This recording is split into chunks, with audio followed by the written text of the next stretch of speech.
guys coming for The Walking Dead Season 8, Episode 5, The Big Scary You, and I was definitely looking forward to this episode. You guys know I've not been the biggest fan of the season, but last week's episode I did think was one of the better ones we've had in quite a while.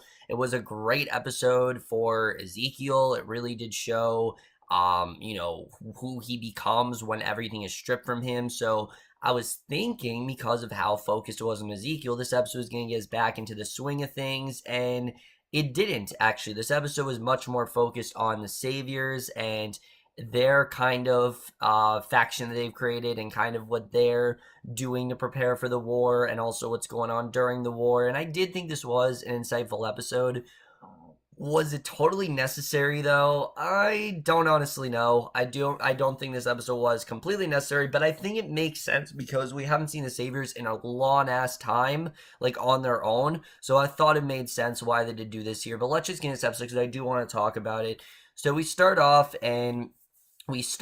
with Father Gabriel is currently stuck in the portable building with Negan, and a flashback shows him praying for a purpose to his life, and another flashback sets up what was happening immediately before Negan stepped outside to negotiate with Rick and his men. So Simon serves Gregory pancakes, tells him he did the right thing by visiting the satellite outpost, and Simon understands he tried to warn them all about the betrayal of the Hilltop, Alexandria, and the Kingdom, and Gregory's been brought to the Saviors compound to solve the uprising. So he addresses Negan and his men enforcers in a meeting room, beginning by discussing the management of resources, and Negan admits that he likes killing the right people at the right time, suggesting if you kill one person, you could be saving hundreds, which I do think Negan kind of does have a point here that one person could save like tons of people, especially if that person is kind of corrupted. We've seen this before. We saw this with like the governor. When the governor died, a bunch of people were saved and a bunch of people were killed as well, though. I think that's the other part that Negan's not getting, that there are going to be people that die, and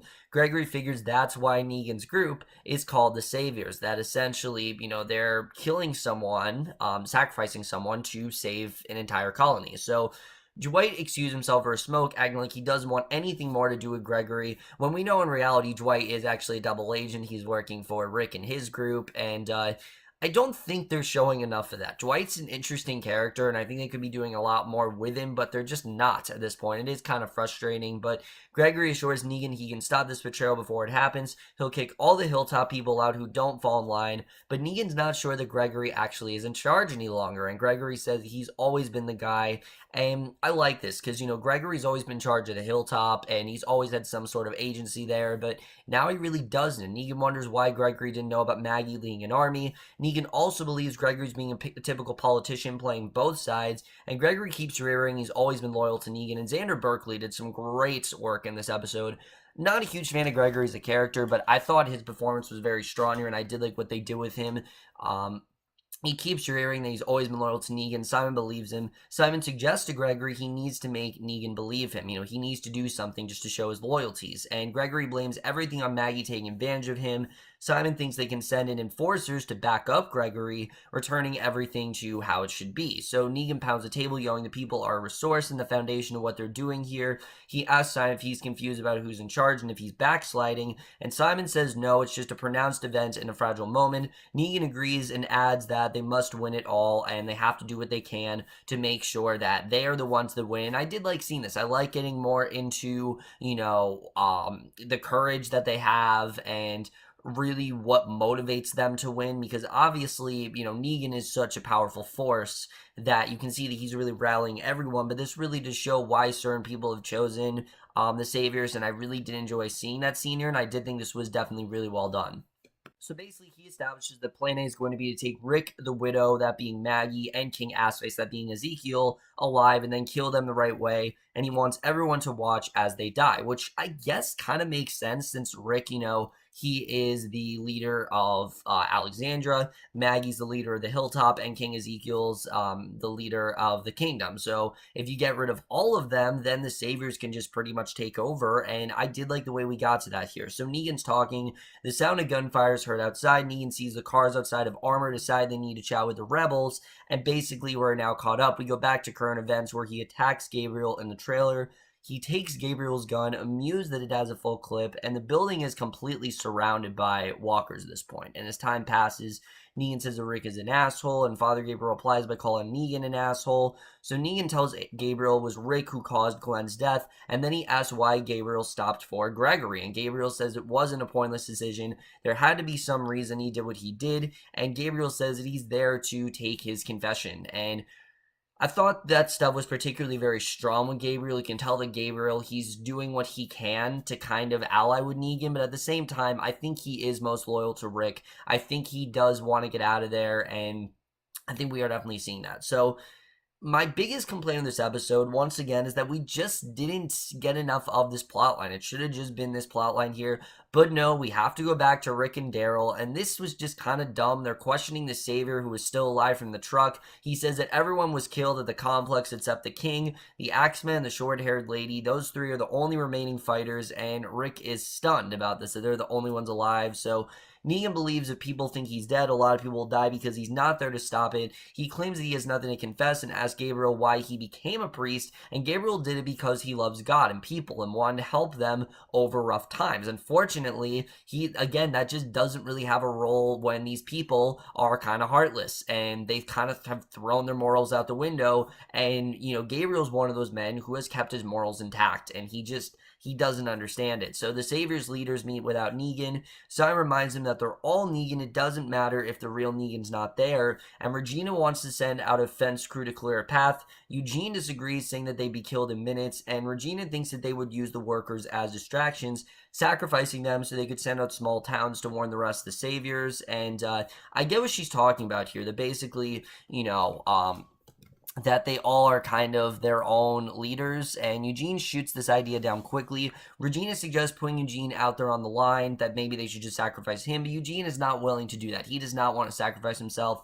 Simon and Dwight don't think they should sacrifice the workers. They're reminded about the snipers outside. There's also a possibility they have a mole among them, which we know that they do. That, of course, is Dwight. So I do like that they are starting to catch on to that fact, that there definitely is someone working against them, and Rick's people know everything, which I do like. I like that Rick's people are actually in the know about this. So Dwight takes charge of the meeting. He does a very good job of keeping the blame away from himself. Because obviously we know Dwight is the one who is the mole, but he's doing whatever he can to try to dissuade any sort of allegations that are on him and project it onto someone else. So basically, he's saying they need to leave the complex. He even tells Simon he'll lead everyone out himself, and if Simon won't, and Simon actually agrees, but as they'll find the rat and kill him slowly, he stares at Eugene as he discusses the rat. So you can tell that Simon thinks that Eugene might be working against them, but after meeting Eugene visits Dwight in his room, Eugene thanks Dwight for backing him up and brings him some primo cucumbers, and as he's leaving,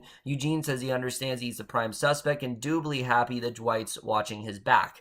So, again, Eugene does not realize that Dwight is actually against them and that he's actually playing them, but I do think Eugene is going to start to catch on to the fact, given what ends up going down later in this episode.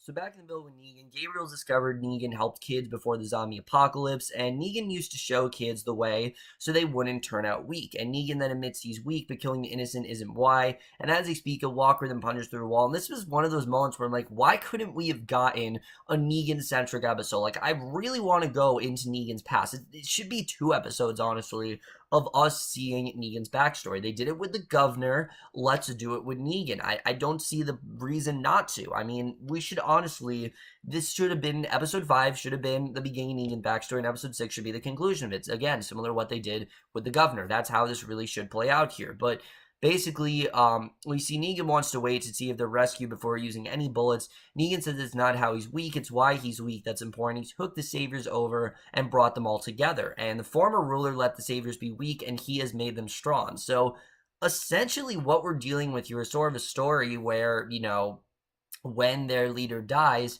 everyone does what they can to prove their loyalties and becomes the new leader. So Negan is kind of like a new leader. He hasn't been the leader originally, and he believes Gabriel now is a special project, and they'll find this purpose together. So Gabriel, once he was at the satellite station, he killed Saviors, declaring that he's strong, and Negan agrees that killing sleeping saviors is a strong act, but that's not the strong act that he's talking about.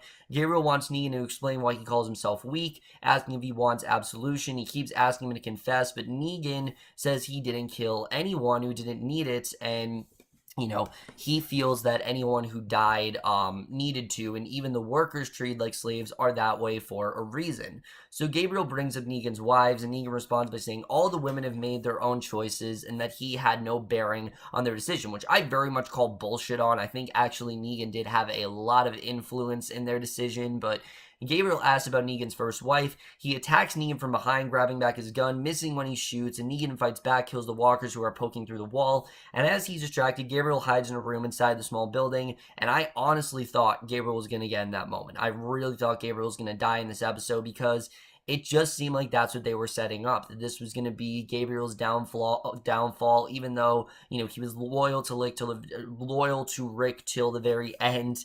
And that's not the way it played out. We'll get to that in a little bit. But basically, Daryl heads down to the embankment to the truck. It's leaking gas as Rick joins him to remove the gun. They grab a box which is full of dynamite, and Daryl suggests that if there isn't a kingdom anymore, they have to blow up the sanctuary, because obviously the kingdom's gone. The walkers will kill everyone inside if they don't surrender, and Rick reminds about the innocent workers, and Daryl suggests they hit the side of the complex opposite the workers, and Rick doesn't really like this idea because if they miscalculate, the workers could actually become fighters and pick up guns against them, something they may not have done without being attacked. And Daryl's done listening to Rick, says things have changed since so many have died, and this is all on Negan. Now they have to look out for their own people. When Rick tries to stop him, Daryl punches him in the face, a fight ensues, and this just felt very petty. Like, I didn't really like this conflict, honestly. It felt very petty to me. It felt like they only did this to create some sort of drama between Rick and Daryl, and they're going to be okay. This isn't the downfall of their friendship. These two have been basically brothers since they've met, and they continue to fight. Rick tosses the dynamite back into the truck. The truck explodes, taking with all the weapons and dynamite, and they're still pissed at each other. Rick reminds him that they have to see the plan through. Rick tells Daryl chokeholds are illegal. Daryl confirms he knows that it's time to set up the last play in the battle. Rick heads off on foot. Daryl rides away, heading the opposite direction, and I just don't really care about this plotline, honestly. Again, it just seems like they're overcomplicating things. I don't see the point of them really doing this other than to keep Rick on the show. I just think it was really unnecessary. Because there was so much great savior stuff going on here, once again, this really did take me out of the moment.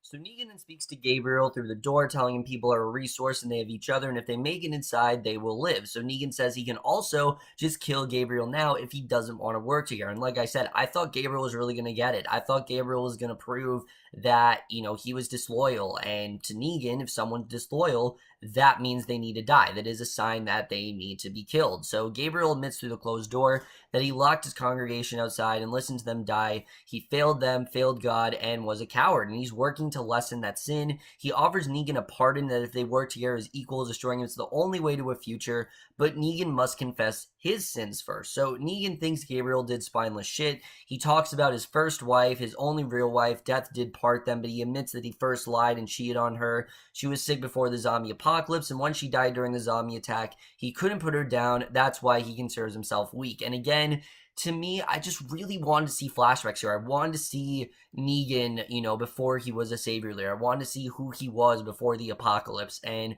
we still have yet to see that. And Jeffrey D. Morgan is such a good actor that I think it's deserving. I think we need to see Negan in that way. I understand this character of Negan isn't nearly as serious as the character in the comics. I totally understand that.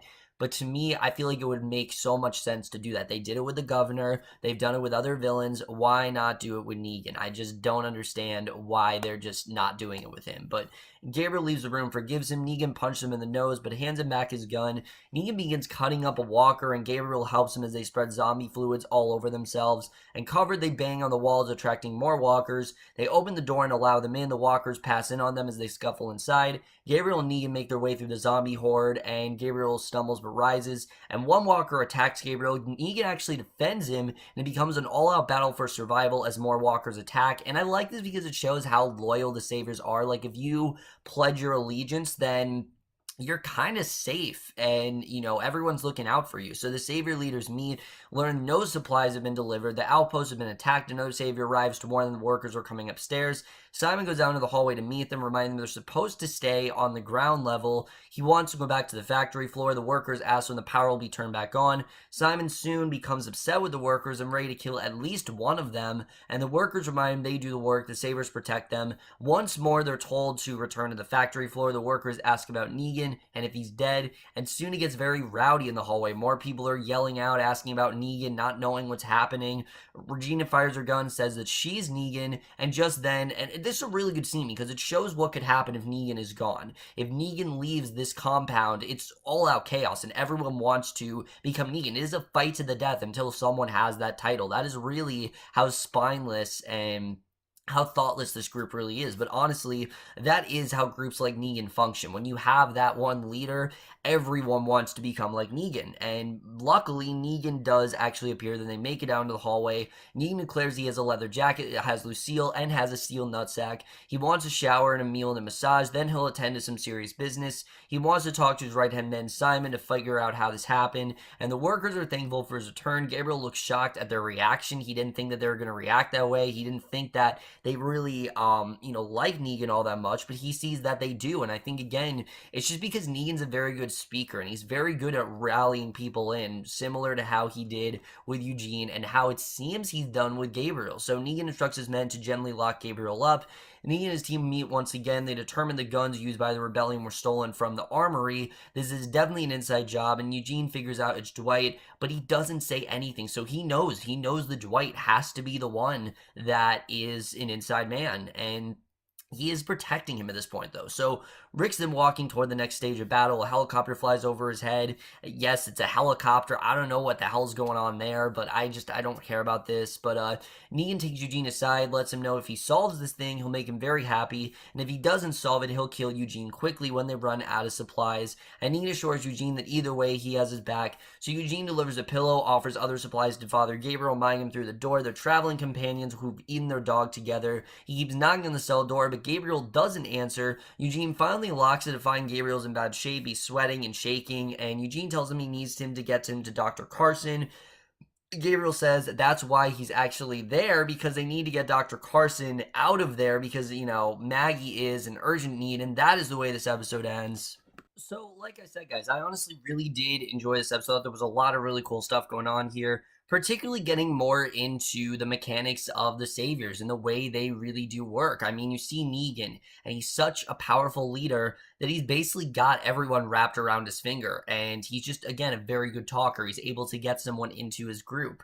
And, he gives them that hope, he gives them that security, and so much so that when Negan's gone, everyone wants to echo his sense of style, and everyone's trying to, become the next Negan. And we saw that in that one scene where they thought that Negan might be dead, that Negan might have bite the dust. So it does make me wonder, if Negan does finally get it in this, first half of the season, what becomes of the Saviors? What really happens to them? Do they go to Rick's group? Do they form their own sort of group? I mean, what really does happen here?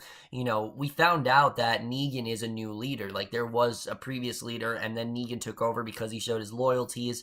Right now, I'd say it's probably between Regina and Simon. Simon, I think, will probably become the leader. But I think Negan would want Dwight. And Negan doesn't realize that Dwight is actually betraying him. And I think it's interesting to see the way this is playing out. Because Eugene knows it's Dwight, but he's not speaking up. He's not saying anything. So to me, I think this shows that, yes, Eugene is a savior, but he is still a little bit loyal. And I do think that he does care about that group. And I think, Gabriel's loyalties were also a bit questionable, but I think that last scene really shows that, yeah, he definitely is with Rick's group. I mean, he went there to get Dr. Carson. That's Maggie's doctor. He's there for them. He's there so he can get Dr. Carson over, and he needs Eugene to help him out. The question is Eugene really willing to betray Negan like this? The look on Eugene's face, though, when Gabriel, was put into number 2, you could see Eugene felt genuine concern. You could see Eugene felt a little miserable for him. He felt like he kind of caused it, and I thought that was interesting. I'm wondering if Eugene is about to have a bit of a redemption arc. I think that honestly might be what's about to happen. I think this is definitely an opportune time for it. So I'm looking forward to seeing how this does play out. I've always really Eugene is a character. He's been very back and forth for me, but if they give him this redemption arc, I think this is really going to turn the character around because I'm definitely looking forward to seeing how that does play out. As far as Dwight, like I said, we know that Dwight is definitely working for Rick and all of them, and Eugene's well aware of this. So is he going to be able to keep this from Negan? Because I've said it before, I think the one person who's going to be able to, if it's not Rick, it's going to be Dwight. Dwight would kill Negan in a second if he could, but because of the fact that he's been so loyal to Negan, he's now presented with this opportunity. He has to do what he can to remain loyal, and he knows the stakes. He knows what's going to happen if he doesn't kill Negan, so you can understand why he isn't killing him, and I think it definitely is very interesting. Really, my only complaint with this episode is one, all the backstory with Negan I thought was really fascinating. The fact that we knew that he, kind of trained children and that he, had a wife before the apocalypse and things like that, but she died. I thought all that was really interesting. I just really wanted to see that in flashbacks, and I'm hoping we're getting to there. I'm hoping like episode 7 or 6 is going to be Negan's backstory because I think we have waited long enough. I think Jeffrey Dean Morgan is just too talented to waste, and I think someone like him, who I think is going to bite it soon, I think we're only getting a few more episodes left of Negan. I think you need to use him to your fullest abilities. And I don't know if the show really is doing that. Negan's been a bit of a joke. I will definitely say that. And I think this could definitely turn him around. I think this could give him the sort of human arc that we've been looking for with Negan. So I'm hoping that we do get that. I really am hoping we get a Negan arc before this season ends. Even as like a standalone, I'd love to see. I'd love to see a Negan backstory. I really want to see that happen. I've been waiting ever since his character was introduced, and I'm really hoping we get into that soon. The Rick and Daryl stuff in this episode was terrible. I hate that arc. I think it's just there to give these two something to do. It's just there to complicate things, and these two, it's not going to affect them all that much. That they're gonna be, they're gonna be back to being bros in the next episode. This isn't gonna affect them. They're gonna stay loyal to each other. It's stupid. It's stupid. It's silly. I don't know why they're going in that direction with them. It's just really dumb overall. Other than that, guys, I honestly really did enjoy this episode. There was a lot of good stuff going on here. And I'm going to give The Walking Dead Season 8, Episode 5, The Big Scary You, a B. But over, guys, this episode of The Walking Dead. The most guys saw this episode overall. Loved your thoughts. And we only have 3 episodes left for this half of the season. It really is flying. And I'm hoping that something of interest really does start to happen. There is interesting stuff going on, but I just really want to get into the heat of this battle. I want this plotline to wrap up, and I want to get that backstory for Negan. I want it to end in a satisfying manner. But that's it, my review. Hope you enjoyed. I'll see you guys in my next video, and I will see you guys for that. Okay, bye.